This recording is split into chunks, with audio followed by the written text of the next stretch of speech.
하나님께서 오늘 우리에게 주시는 말씀은 열왕기하 15장 1절에서부터 17절까지 말씀입니다. 열왕기하 15장 1절에서부터 17절까지 말씀. 하나님의 말씀을 받들어 봉독할 때에 지금도 살아계시는 하나님의 음성을 들으시기 바랍니다. 이스라엘 왕 여로보암 제27년에 유다 왕 아마시아의 아들 아사랴가 왕이 되니 그가 왕이 될 때의 나이가 16세라 예루살렘에서 52년간 다스리니라. 그의 어머니의 이름은 여골리아라 예루살렘 사람이더라.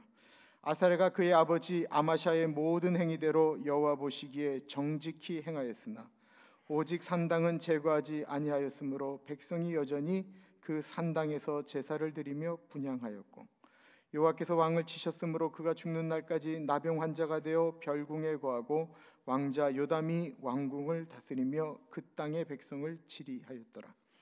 아사랴의 남은 사적과 행한 모든 일은 유다 왕 역대 지략에 기록되지 아니하였느냐? 아사랴가 그의 조상들과 함께 자매 다윗성에 그의 조상들과 함께 장사되고 그의 아들 요담이 대신하여 왕이 되니라. 이스라엘이라는 나라가 지금 대한민국처럼 둘로 나뉘어져 있을 때에 북쪽 이스라엘 왕의 문제점을 지적할 때에 반복되어져서 나타나는 글귀가 있었다고 한다면, 그것은 여호와 보시기에 악을 행하여 이스라엘로 범죄하게 한 느밧의 아들 여로보암의 죄에서 떠나지 아니한지라 라고 하는 말이 열왕기하에 반복적으로 나옵니다. 이 말은 북이스라엘의 왕이 범죄할 때마다 계속해서 나오는 이야기입니다. 그럼 하나님이 그렇게 말씀하시는 북이스라엘 여로보암의 죄가 무엇일까요? 처음 남북으로 갈렸을 때 하나님을 섬기는 성전은 예루살렘에 있었습니다. 남쪽에 있었다라는 거죠. 그러자 나라가 갈렸음에도 불구하고 북이스라엘 사람들이 명절만 되면 대거 이남으로 내려왔던 것입니다. 그렇게 예배를 드리러 내려왔던 것입니다. 북이스라엘 왕의 입장에서 보면 얼마나 신경 쓰이는 일이었겠습니까? 자신의 백성들이 그렇게 내려가서 그들 친척을 만난 다음에 다시 올라오지 않으면 어떨까 얼마나 걱정을 했을까요? 그래서 초대 북이스라엘의 왕이었던 여로보암이 참으로 걱정을 많이 한 것입니다. 사실은 하나님이 여로보암에게 북이스라엘을 주셨습니다. 그리고 같이 하시겠다라고 약속하셨지만 그 약속하신 하나님은 보이지 않는 분이었습니다. 그러므로 여로보암은 6월절만 가까이 오면 마음이 불안해지기 시작했습니다. 6월절이 되면 백성들이 길거리에 다니는 백성들이 없고 그냥 막 황량한 것입니다. 그래서 고민하다가 그렇게 하지 못하도록 국경 북쪽과 최남단 국경에 금송아지를 만들고 거기서 이것이 하나님이니까 여기다 제사를 드려라 라고 하였습니다. 굳이 하나님의 성전에 내려가지 않아도 하나님이 계시다라는 보이지 않는 하나님보다는 눈에 보이는 하나님을 만들고 섬기도록 한 것입니다. 그러므로 여로보암의 죄라고 하는 것은 눈에 보이는 것, 돈이라든지 주의라든지 명예라든지 이 모든 것들을 하나님보다 더 귀하게 여기게 만드는, 그렇게 만들도록 백성을 이끈 죄를 이야기하는 것입니다. 그렇다고 한다면 남쪽 유다는 어땠을까요? 남쪽 유다에서도 왕이 문제점을 드러낼 때마다 반복해서 나타나는 말이 있습니다. 그것은 바로 산당은 제하지 않았다라는 표현입니다. 그런데 문제는 이 산당을 제하지 않은 왕들이 너무나도 착하고 선량하고 하나님 사랑하고 통치를 잘했던 왕들이었다라는 데 문제가 있는 것입니다. 열왕기에 나오는 산당에 대해서 나오는 구절들 중에 몇 개를 제가 좀 읽어보겠습니다. 열왕기상 15장 14절에 보면 아사가 다만 산당은 없애지 아니하니라.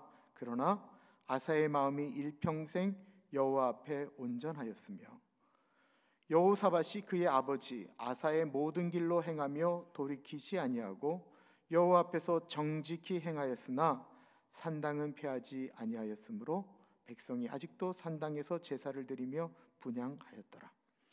요아스는 제사장 여호야다가 그를 교훈하는 모든 날 동안에는 여호와 보시기에 정직히 행하였으되 다만 산당들을 제거하지 아니하였으므로 백성이 여전히 산당에서 제사하며 분향하였더라.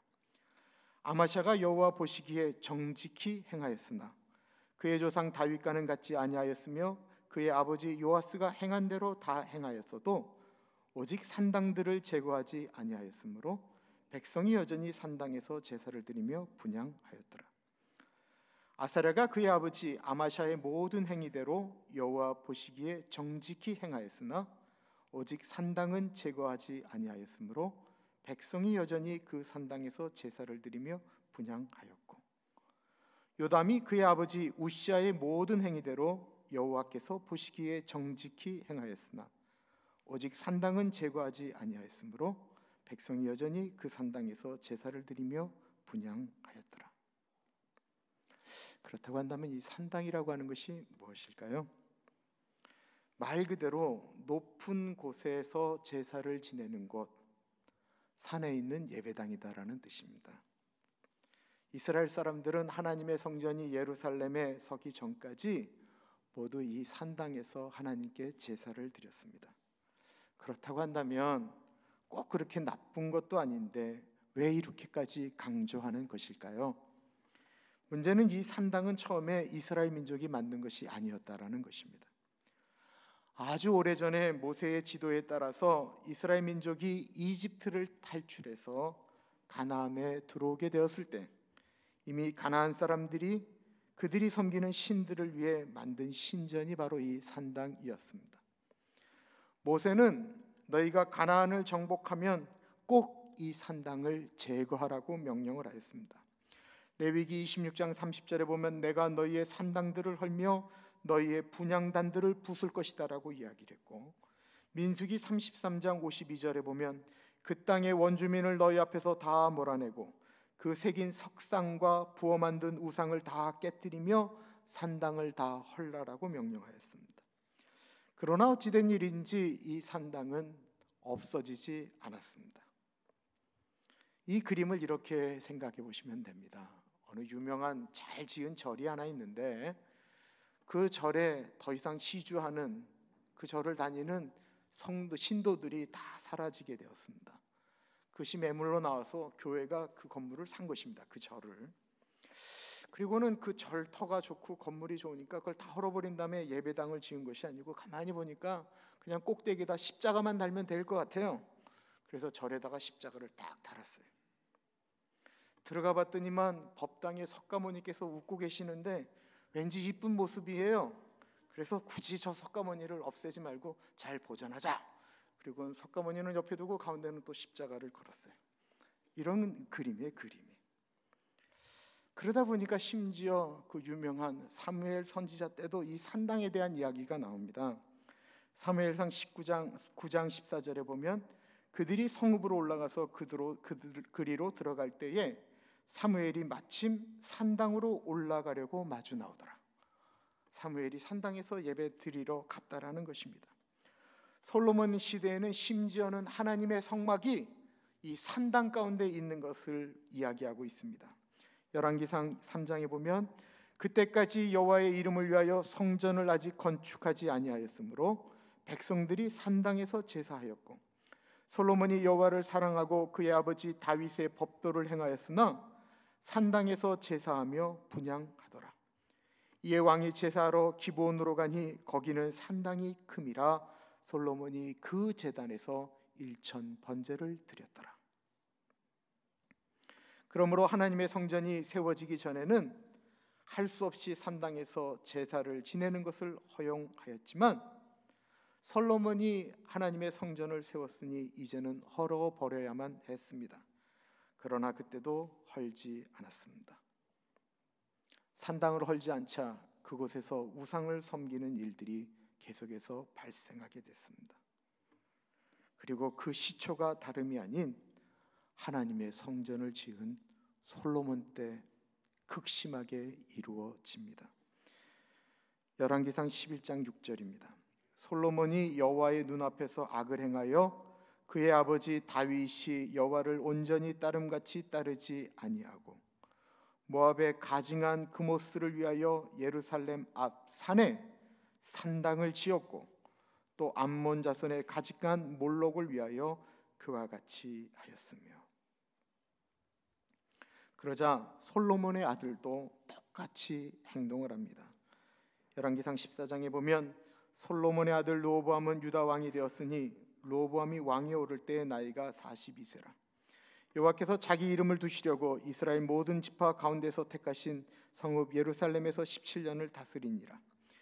유다가 여호와 보시기에 악을 행하되 그의 조상들이 행한 모든 것보다 뛰어나게 하여 그 범한 죄로 여호와를 노엽게 하였으니 이는 그들도 산 위에와 모든 푸른 나무 아래에 산당과 우상과 아세라상을 세웠습니다. 그렇게 만들어진 산당은 없어지지 않았습니다. 너무 훌륭한 왕들이 나타나서 종교개혁을 일으켜도 말입니다. 오늘 본문에 나오는 이 아사랴 왕은 너무나도 훌륭한 왕이었습니다. 그러면 솔로몬 이래 남유다에서 가장 정치를 잘했던 왕 중에 한 사람이었고 전쟁에 나가서 진 적이 없습니다. 죽을 때까지 우상이라고는 한 번도 섬긴 적이 없는 사람입니다. 물론 이분이 문둥병이 걸렸던 이유는 그 하나님의 성전에서 제사장이 해야 될 것을 본인이 하는 그 교만함 때문에 문둥병이 걸렸지만 이분이 죽을 때까지도 우상을 섬긴 적이 없던 분이었습니다. 그의 이름은 역대기에는 우시야 왕으로 지칭이 됩니다. 그런데 그 훌륭한 왕도 산당은 제하지 않았다라고 이야기합니다. 아까 읽었던 유다의 왕들 중에는 종교개혁이라고 할 만큼의 큰 일을 일으킨 분들이 아주 많습니다. 그들이 그런 일을 벌일 때는 수많은 우상들을 없앴고 우상을 섬기는 제사장들은 다 죽여버리기까지 하였습니다. 그런데도 왜 끊임없이 이 산당만큼은 없애지 않았다라는 말이 나올까요? 그 산당을 없애버리면 백성들이 반란을 일으킬 만한 그런 힘든 일이었을까요? 그것이 아니었다라는 것입니다. 그 산당을 없애는 일은 그런 힘 있는 왕에게는 아무 일도 아니었습니다. 아무 일도 아니었기 때문에, 작은 일이었기 때문에 그 일 자체를 작게 본 것입니다. 그리고 그 산당은 예루살렘에까지 와서 제사를 지내야 됐던 사람들의 불편함을 줄여줄 수 있는 곳이었기 때문에 그렇습니다. 다시 말하면 종교적으로 너무 편리한 장소였던 것입니다. 산당은 아주 작은 것이었습니다. 오늘 본문에 나오는 아사랴 왕은 전쟁에 나가면 승리하는 왕이었고 자기 마음대로 다 할 수 있는 힘을 가졌기 때문에 산당은 그에게 아무것도 아닌 것이었습니다. 그런데 바로 이 아무것도 아닌 것이 문제였다라는 것입니다. 아주 작기에 그냥 두었는데 그 작은 것이 늘 문제를 일으켰다라는 것입니다. 지금부터 한번 그림을 그려보십시오. 주일이 되었는데 근데 마침 한국에서 가장 절친한 친구가 오랜만에 미국을 방문하였습니다. 그런데 너무 친한 이 귀한 친구의 가장 좋아하는 일은 골프를 치는 것입니다. 그리고 미국에 오기 전에 처음 미국을 방문하는 그 친구는 전화를 걸어서 이렇게 얘기합니다. 내 평생 소원 이것뿐. 너를 만나서 그 드넓은 그린에서 골프 한번 치는 것이다. 내 평생 소원 이것뿐. 이 마음을 하나님이 이해 못하시겠습니까? 하나님 다 이해하십니다. 그런데 문제는 예배를 드리고 가자니 김모 씨 아들 모인철 목사의 설교가 너무 긴 것입니다. 그리고 가나안 교회는 무슨 배짱인지 아침 9시 예배도 없습니다. 오로지 11시에만 예배를 드립니다. 그래서 찾고 찾았더니 아침 7시 예배를 드리는 곳이 있습니다. 예배를 드려야지. 내가 그래도 교회 그렇게 오래 다닌 중직자인데 예배는 드려야지. 그리고 7시 예배 드리는데 드리고 축도하기 전에 재빨리 나와서 운전하고 갔습니다. 그리고 드디어 그 친구의 소원인 내 평생 소원 이것뿐. 그린 위에서 아름다운 우정을 나누면서 골프를 쳤습니다. 한타에 벌점 25센트. 그러나 우리 둘의 우정에는 그 돈은 아무 문제가 되지 않는 우리는 확고한 우정을 가지고 있었습니다. 그리고 둘이서 오랜만에 우정을 나누며 소주를 한잔 하였습니다. 끝나고 오랜만에 친구들을 불러서 2잔째 하였습니다. 우리의 하나님은 그것을 가지고 뭘 하실 분이 절대로 아닙니다. 그리고 하나님이 뭘 하실 뿐만이 아니라 그 연약한 김인철 목사에게 물어보면 그 목사는 당연히 그 어느 곳에나 하나님은 계시오니 그렇게 하신 거 잘하셨습니다 라고 말할 것입니다. 문제는 이런 문제를 너무 쉽게 자신의 감정에 따라 결정을 한 다음부터는, 한 번은 한국에서 온 너무 특별한 친구인지라 그렇게 결정하였는데 한두 번 하다 보니까 나중에는 사돈의 팔촌이 와도 그렇게 나가는 것이 전혀 부담이 아니었다라는 것입니다. 별로 중요하지 않은 모임은 1시에 골프 약속을 하였는데 예배 시간에 설교가 길어지면 짜증이 나기 시작합니다. 장로님의 기도가 길어지면 일어나 소리를 지르고 싶습니다. 예배가 우선인지 골프 시간에 맞추는 것이 우선인지 목사의 설교가 길어지면 시계 찬 손을 흔들어 알려주고 싶습니다. 물론 그의 이성은 그래도 예배가 우선이지 하면서 화를 삭히고 있습니다. 우리의 그냥 생각이 산당일 수 있습니다. 그 생각이 아무리 옳다라고 자기 자신은 합리화를 시켜도, 그렇게 하면서 타협을 해도 하나님 보시기에는 산당일 수 있습니다. 신앙을 본인의 감정에 따라서 하는 분들 봅니다. 물론 감정적인 것을 극복하는 것은 어렵습니다. 그렇기 때문에 늘 보면 그의 감정에 따라서 그의 신앙의 모습이 바뀌는 것을 보게 됩니다. 사람이 감정의 동물인데 어떻게 나라고 이야기할지 모르지만 그 감정을 다스리지 않고 내버려두는 그것이 산당일 수 있습니다. 그런 의미에서 보면 산당은 우리 신앙의 편리함입니다. 내 마음대로 할 수 있는 편리함입니다. 그렇게 하는 것이 마음이 편하고 육체가 편하기 때문입니다. 그리고 온 유다 사람들이 그것을 편하게 여기니까 왕들이 다 착하기 때문에 용납하였던 것입니다. 문제는 그 산당에서 하나님을 섬기는 제사뿐만이 아니라 다른 우상을 섬기는 신들도 버젓이 있었다라는 사실입니다. 그것을 없애려고 노력하는 사람이 이야기할 때마다 사람들은 이렇게 말을 하였습니다. 아니, 하나님만 섬기는 사람만 사람이고 바알 섬기는 사람들은 사람도 아닙니까? 마치 이 미국 땅에서 이야기하는 것과 똑같습니다. 맞는 말이지요. 불교 신자들이 절에 가고 모슬렘들이 이슬람 사원에 가는 것에 왜 기독교인들이 흥분합니까? 말이 안 되는 건 맞습니다. 다만 그것이 아니고 하나님을 섬기는 사람들이 그 산당에서 우상과 함께 예배를 드린다라고 하는 것이 문제였다라는 것입니다. 결국 저 멀리 산속에서 산당의 여러 가지 우상을 없애지 않았더니만 그 우상들은 조금씩 내려오기 시작하더니만 결국은 예루살렘에 있는 하나님의 성전에까지 들어오게 되었다라는 것입니다. 그리고 요시야 왕 때는 우리가 놀랄만한 이야기를 기록하고 있습니다. 열왕기하 23장에 보면 왕이 대제사장 힐기야와 모든 부제사장들과 문을 지킨 자들에게 명령하여 바알과 아세라와 하늘의 일월 성신을 위하여 만든 모든 그릇들을 여호와의 성전에서 내다가 예루살렘 바깥 기드론 밭에서 불사르고 그것들의 죄를 베델로 가져가게 하고, 하나님의 성전에 우상들을 섬기는 그릇들이 그대로 보관되고 있다가 하나님의 성전에서 우상을 섬길 때 끄집어 나와서 섬겼다라는 것입니다. 바꿔 말하면 가나안 교회 저구석에 제사를 지냈을 때 쓰는 닭이와 제사상이 보존되고 있었다라는 것입니다. 그런데 이건 유도 아닙니다. 열왕기하 23장 6절에 보면 또 여호와의 성전에서 아세라상을 내다가 예루살렘 바깥 기드론 시내로 가져다가 거기에서 불사르고 빻고 가루로 만들어 그 가루를 평민의 묘지에 뿌리고, 또 여호와의 성전 가운데 남창의 집을 헐었으니 그것은 여인이 아세라를 위하여 휘장을 짜는 처소였더라. 처음에는 산당에 하나님을 제사드리고 다른 날은 우상 섬기며 공전하였던 이곳의 문화가 어느새 예루살렘 성전에까지 들어오게 되었습니다. 놀라운 것은 여호와의 성전에 우상이 있었고 그 성전의 한 구덩이에 몸을 파는 남자들이 있었다라는 것입니다.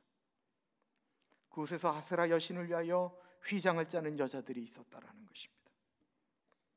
그것이 바로 하나님의 말씀인 십계명을 가지고 제사를 드렸던 성전이었습니다. 그런 곳에 여자 창녀도 아닌 남자들이 몸을 팔고 여신을 위해 옷을 만드는 여자들이 하나님의 성전에서 일을 했다라는 것입니다.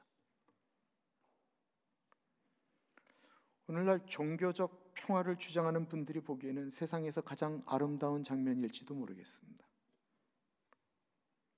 그러나 우리가 믿는 성경은 무엇이라고 말을 합니까? 나 외에는 다른 신을 섬기지 말지니라. 너희를 위하여 새긴 우상을 만들지 말지니라. 어떻게 하다가 이렇게까지 되었습니까? 편한 신앙생활, 작은 것을 용납하면서 일어난 일들입니다. 저는 한국에서 부부성가대 지휘자 겸 지도 목사를 했었습니다. 이 부부성가대는 아내는 신앙이 있는데 신앙 없는 남편들이 아내 데려다 놓고 밖에서 이렇게 주차장에서 기다리고 하는 그런 분들을 위해서 만든 성가대입니다. 근데 이 부부 성가대에 병폐가 있었는데 그것은 이 수련회만 가기만 하면 이 소주를 아예 박스로 싣고 가서 먹었다라는 것입니다. 처음에는 눈치를 보았습니다. 그런데 제 전전임 담임자였던 지휘하시는 집사님도 늘 이 한 잔을 좋아하시는 분이라 용인이 되었습니다. 결국 지휘자와 성가대원들이 모두 한 잔씩 따라서 브라보 하는 분위기가 되었습니다. 얼마나 아름다운 장면입니까? 술 먹으니까 분위기도 좋아지고 술 먹으니까 노래도 잘 나오고 그 와중에 소주를 가지고 성찬식도 거행하였습니다. 한 번이 어렵지 두 번째부터는 일사천리입니다. 단합이 아주 잘 되었습니다. 1년에 몇 차례씩 수련회를 가지려고 하였습니다. 나중에는 아예 술을 편하게 먹으려고 수련회를 가는 분위기가 되고 말았습니다. 저는 술을 먹는다라고 천국에 못 가느냐? 절대로 그렇지 않습니다. 교회가 그런 얘기하면 안 된다라고 생각합니다. 담배 피운다고 천국에 못 가냐? 절대로 그렇지 않습니다.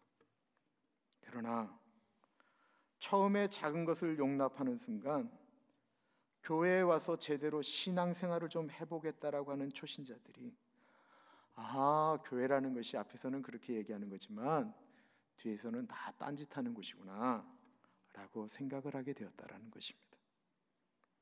그러다 보니까 술을 안 마시는 신앙을 지키려고 하는 분들은 수련을 피하게 되고 담당 교육자는 일부러 그 자리를 비껴나가게 되었습니다. 사실 어떻게 보면 아무것도 아닙니다. 그런데 아무것도 아닌 그것이 부부 성가대는 원래 저런 곳이다라고 하는 그런 이야기를 듣는 오명을 아주 오랫동안 들어야만 했습니다. 처음에는 산당에 하나님의 제단과 우상이 있는 것을 보고 화를 내고 분노하는 이스라엘 민족이 있었지만 그것이 반복되어지자 다 익숙해졌습니다. 저는 교인이 수술을 들어가게 되면 거의 병원에서 그 수술이 끝날 때까지 특별한 일이 없는 한 그냥 있는 편입니다. 어떤 수술 같은 경우는 5시간, 6시간 넘는 것도 있잖아요. 그러면 소위 말하는 그 채플에 들어가서 있는데 아시는 것처럼 그 UCLA에 있는 그 소예배실은 모든 종교가 다 들어와서 기도할 수 있도록 분위기를 그렇게 만들었습니다. 처음에는 너무 이상했지만 UCLA가 기독교 병원도 아닌데 그것 가지고 뭐라고 할 수 없지요. 제가 사실은 이제 유재희 권사님 처음 갈 때 내가 들어갔는데 그게 마침 딱 들어가니까 그 힌두 교도들은 여기 마크가 있으니까 정확히 드러나고, 또 다른 한 분은 그 한국 분인 것 같은데 절에 다니시는 분 같았습니다. 이상하게 기도하는데 참 어려웠습니다. 마음을 다듬기 위해서 저도 이제 기도하면서 소리를 조금 냈는데 다른 분은 독경을 하고 계셨습니다. 관자재보살 행심바냐 바라밀다심, 이게 그 유명한 반야신경입니다. 제가 조그맣게 소리를 내면서 기도했더니 이분의 본인의 독경 소리가 좀 더 커지기 시작했습니다. 공즉시생.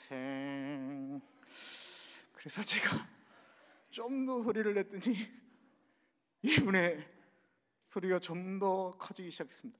공수래 공수거. 근데 제가 더 크게 하면 이게 좀 문제가 될 것 같아서 제가 소리를 확 줄였더니, 그랬더니 이분도 소리를 확 줄이셨습니다. 정말로 묘한 느낌이었습니다. 마치 어떤 영적 전쟁의 한복판에 제가 있는 듯한 느낌이었습니다. 그러나 그것도 자주 가다 보면 아무렇지도 않습니다. 사단은 우리를 그렇게 바꾸어 놓는 것입니다. 익숙해지기 때문에 그렇습니다. 작은 것이기 때문에 그렇습니다. 사단은 늘 작은 것으로 타협을 하게 만듭니다. 작은 것을 가지고 우리를 격동하게 만듭니다. 교회나 집안에서 싸우는 일은 처음에는 작은 일들이 대부분입니다. 그러나 그 작은 문제를 작다라고 덮어버리기 때문에 훗날 큰 문제가 되어집니다. 처리하지 않았던 작은 문제들은 싸움만 시작하면 과거의 이야기들을 다 끄집어내면서 말하게 되기 때문에 그렇습니다. 바늘을 훔쳤을 때 뭐 그 정도 가지고 부모가 그래라 저래라 할 수 있는가 말하는 순간 그 부모는 훗날 소를 훔치는 도둑을 만들고 있는 것입니다. 작은 죄를 용납하지 않았기 때문에 그렇습니다. 말씀을 묵상하는 동안 저에게 여러 가지 내려놓지 못한 산당이 있겠지만, 저에게 숨겨져 있는 산당은 제 자존심입니다. 저는 하나님께 그것만큼은 내려놓지 못합니다. 하나님, 이것 건드리시면 저는 목사 그만둡니다. 제가 이야기하는 것에 저는 늘 오랫동안 묶여 있습니다. 내가 진짜로 잘못한 것을 잘못했다라고 지적하는 것은 받겠는데, 아닌 것을 했다라고 말하고 건드리면 가만히 있지 않겠다라고 하는 알량한 자존심입니다. 그런데 이것이 저를 너무나도 고통스럽게 만듭니다. 이번에 그 커피 브레이크라고 하는 컨퍼런스에 참석을 했습니다. 느헤미야를 가지고 공부를 했는데, 느헤미야가 거짓과 그를 겁주는 말을 할 때 그가 그것을 가지고 하나님 앞으로 나아가는 것을 보게 됩니다. 그는 페르시아의 총독이었습니다. 그 세계를 다스렸던 바벨론 제국의 총독이었습니다. 그는 힘도 있었고 지위적으로 모든 것을 다 갖추었습니다. 어쩌면 그에게 그의 지위나 힘은 산당과 같은 것이었습니다. 그래서 굳이 하나님 앞으로 나아가지 않아도 거짓말하고 협박하는 사람들을 힘으로 다 누를 수도 있었습니다. 그런데 그는 그것을 가지고 편한 쪽을 택하지 않았습니다. 그는 하나님 앞으로 나아갔습니다. 그랬기에 그는 무너진 예루살렘 성벽을 다시 건축할 수 있었습니다. 우리에게 늘 남겨두기 때문에, 나는 늘 이 문제 때문에 넘어진다라고 하는 산당은 무엇입니까? 편리함 때문에 언제든지 내가 마음만 먹으면 없앨 수 있다라고 생각하기 때문에 두는 산당은 무엇입니까? 우리가 없애야 될 타이밍에 없애지 못하면 늘 그것이 우리 인생의 발목을 잡을 것입니다. 술이 내 인생의 아주 작은 산당이라고 한다면, 작은 흠이라고 한다면, 그것 때문에 늘 내가 관계적인 문제를 갖는다라고 한다면 한번 끊어보십시오.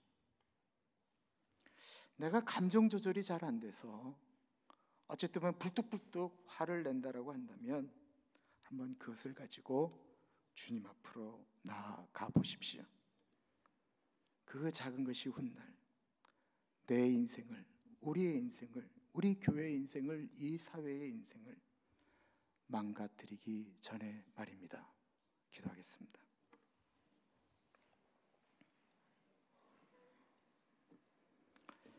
사랑의 예수님, 작은 것이기 때문에 우리가 그냥 내버려 두는 것들이 있습니다. 저거는 내가 마음만 먹으면 없앨 수 있는 거야 라고 생각하기 때문에 내버려 두는 것들이 있습니다. 사랑의 하나님 아버지, 포도원을 허는 작은 여우를 잡으라고 말씀하십니다. 큰 것은 실체가 드러나기 때문에 싸울 수가 있는데, 나도 편하기 때문에 내버려 두는 그 작은 것이 결국은 내 인생을 무너뜨릴 수 있다라고 하는 사실을 잊지 않게 하여 주옵소서. 존귀하신 예수님 이름으로 기도드립니다. 아멘.